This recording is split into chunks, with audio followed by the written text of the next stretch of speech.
ఒక స్తోత్ర గీతము ఆలపించడం వినబడుతుంది.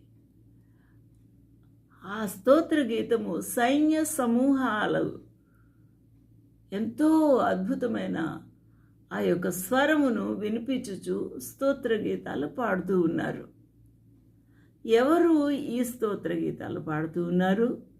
వీరు ఎంతమంది అయి ఉంటారు? వీరు ఎక్కడ పాడుతున్నారు? ఏమని పాడుతూ ఉన్నారు? వారు ఏమని పాడుతున్నారు అనగా, సర్వోన్నతమైన స్థలములలో, అనగా సర్వోన్నతమైన స్థలము పరలోకమే.